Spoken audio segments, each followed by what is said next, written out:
नमस्कार, स्वागत है आपका प्रभात एग्ज़ाम के हमारे यूट्यूब चैनल पर। तो दोस्तों, जैसा कि आप सभी को पता है कि यूपीएससी मेंस के एग्ज़ाम स्टार्ट हो चुके हैं, जिसके पहला निबंध का और दूसरा जीएस 1 का एग्ज़ाम हो चुका है, जिसकी वीडियो आपने हमारे चैनल पर देख ही ली होगी। वहीं अब हम आपके लिए जीएस 2 का क्वेश्चन पेपर लेकर आए हैं। तो आइए एक नज़र डालते हैं आज के क्वेश्चन पेपर पर। प्रश्न 1, भारत में आधुनिक कानून की सर्वाधिक महत्वपूर्ण उपलब्धि सर्वोच्च न्यायालय द्वारा पर्यावरणीय समस्याओं का संविधानीकरण है। सुसंगत वाद विधियों की सहायता से इस कथन की विवेचना कीजिए। The most significant achievement of modern law in India is the constitutionalization of environmental problems by the Supreme Court. Discuss this statement with the help of relevant case laws.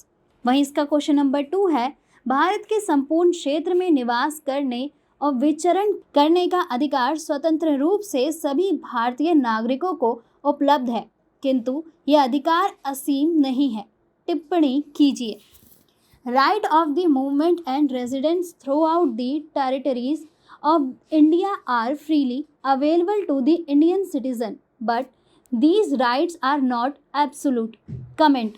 वहीं क्वेश्चन नंबर 3 है, आपकी राय में भारत में शक्ति के विकेंद्रीकरण ने ज़मीनी स्तर पर शासन परिदृश्य को किस सीमा तक परिवर्तित किया है?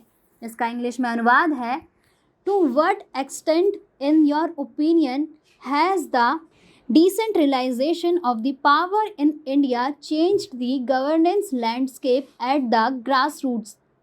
वहीं क्वेश्चन नंबर 4 है, राज्यसभा के सभापति के रूप में भारत के उपराष्ट्रपति की भूमिका की विवेचना कीजिए। Discuss the role of the Vice President of the India as the Chairman of the Rajya Sabha. वहीं क्वेश्चन नंबर 5 है, राष्ट्रीय पिछड़ा वर्ग आयोग के संवैधानिक निकाय से संवैधानिक निकाय में रूपांतरण को ध्यान में रखते हुए इसकी भूमिका की विवेचना कीजिए। Discuss the role of the National Commission for Backward Classes in the wake of its transformation for a statutory body to a constitutional body। वहीं प्रश्न नंबर 6 है, गति शक्ति योजना को संयोजकता के लक्ष्य को प्राप्त करने के लिए सरकार और निजी क्षेत्र के मध्य सतर्क समन्वय की आवश्यकता है। विवेचना कीजिए। The गति शक्ति योजना needs meticulous coordination between the government and the private sector to achieve the goal of connectivity. Discuss। वहीं इसका नेक्स्ट क्वेश्चन यानी क्वेश्चन नंबर 7 है, दिव्यांगता के संदर्भ में सरकारी पदाधिकारियों और नागरिकों की गहन संवेदनशीलता के बिना दिव्यांगजन अधिकारी अधिनियम 2016 केवल विधिक दस्तावेज बनकर रह जाता है। टिप्पणी कीजिए। The Rights of Persons with Disabilities Act 2016 remains only a legal document without intense solicitations of government functionaries and citizens regarding disability. Comment। वहीं इसका क्वेश्चन नंबर 8 है, प्रत्यक्ष लाभ अनंतरण योजना के माध्यम से सरकारी प्रदेय व्यवस्था में सुधार एक गतिशील कदम है, किंतु इसकी अपनी सीमाएं भी हैं। टिप्पणी कीजिए। Reforming the government delivery system through the direct benefit transform scheme is a progressive step, but it has its limitation too. Comment। प्रश्न नंबर 9 है, भारत श्रीलंका का बरसों पुराना मित्र है। पूर्ववर्ती कथन के आलोक में श्रीलंका के वर्तमान संकट में भारत की भूमिका की विवेचना कीजिए। इसका इंग्लिश में अनुवाद है, India is an age old friend of Sri Lanka. Discuss India's role in the recent crisis in Sri Lanka in the light of the preceding statement। वहीं प्रश्न नंबर 10 है, आपके विचार में क्या बिम्स्टेक शार्क की तरह एक समांतर संगठन है? इन दोनों के बीच क्या समानताएं और असमानताएं हैं? इस नए संगठन के बनाए जाने से भारतीय विदेश नीति के उद्देश्य कैसे प्राप्त हुए हैं? वहीं इसका इंग्लिश में अनुवाद है, do you think the BIMSTEC is a parallel organisation like the SAARC? What are the similarities and dissimilarities between the two? How are Indian foreign policy objectives realised by forming this new organisation? तो दोस्तों 1 से लेके 10 तक के जो question थे ये आपके 10 मार्क्स के हैं, जिन्हें आपको 150 यानी 150 वर्ड्स में लिखना है। वहीं अब 11वें से लेके 20 तक के जो प्रश्न आएंगे वो 15 नंबर के हैं, जिन्हें आपको 250 यानी 250 वर्ड्स में लिखना है। तो 11वां क्वेश्चन है, लोक प्रतिनिधित्व अधिनियम 1951 के अंतर्गत संसद अथवा राज्य विधायिका के सांसदों के चुनाव से उभरे विवादों के निर्णय की प्रक्रिया का विवेचन कीजिए। किन आधारों पर किसी निर्वाचित घोषित प्रत्याशी के निर्वाचन को शून्य घोषित किया जा सकता है? इस निर्णय के विरुद्ध पीड़ित पक्ष को कौन सा उपचार उपलब्ध है? वाद विधियों का संदर्भ दीजिए। इसका इंग्लिश में अनुवाद है, discuss the procedure to decide the disputes arising out of the election of a member of the parliament or state legislature under the Representation of the People Act 1951.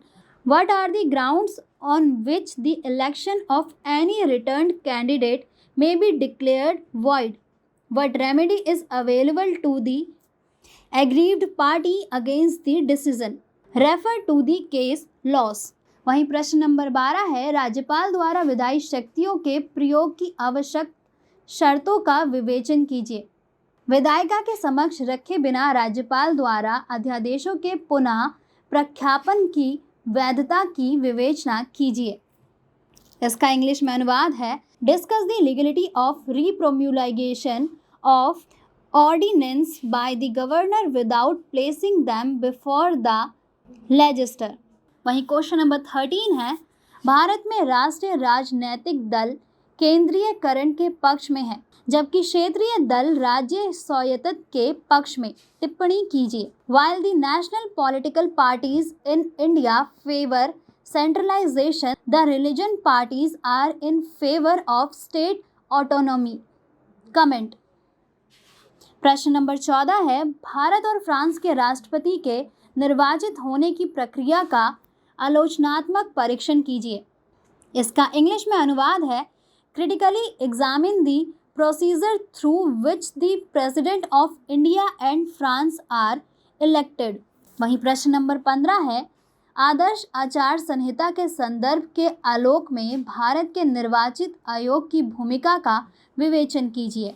इसका इंग्लिश में अनुवाद है, Discuss the role of the Election Commission of India in the light of evaluation of the modern code of conduct. वहीं question number 16 है, कल्याणकारी योजनाओं के अतिरिक्त भारत को समाज के वंचित वर्गों और गरीबों की सेवा के लिए मुद्रास्फीति और बेरोजगारी के कुशल प्रबंधन की आवश्यकता है। चर्चा कीजिए। इसका इंग्लिश में अनुवाद है, Beside the welfare schemes, India needs deft management of inflation and unemployment to serve the poor and the underprivileged section of the society. Discuss. वहीं क्वेश्चन नंबर 17 है, क्या आप इस मत से सहमत हैं कि विकास हेतु दाता अभिकरणों पर बढ़ती निर्भरता विकास प्रक्रिया में सामुदायिक भागीदारी के महत्व को घटाती है? आपके उत्तर के औचित्य को शुद्ध कीजिए। इसका इंग्लिश में अनुवाद है, do you agree with the view that increasing dependence on donor agencies for development reduce the importance of community participation in the development process? Justify your answer. वहीं इसका नेक्स्ट क्वेश्चन यानी क्वेश्चन नंबर 18 है, स्कूली शिक्षा के महत्व के बारे में जागरूकता उत्पन्न किए बिना बच्चों की शिक्षा में प्रेरणा आधारित पद्धति के संवर्धन में निःशुल्क और अनिवार्य बाल शिक्षा का अधिकार अधिनियम 2009 अपर्याप्त है। विश्लेषण कीजिए। The right of children to free and compulsory education act 2019 remains inadequate in promoting inactive based system for children's education without generating awareness about the importance of schooling. Analyze. वहीं प्रश्न नंबर 19 है, I2U2 यानी Bharat, Israel, संयुक्त अरब अमीरात और संयुक्त राज्य America समूहन वैश्विक राजनीति में भारत की स्थिति को किस प्रकार रूपांतरित करेगा?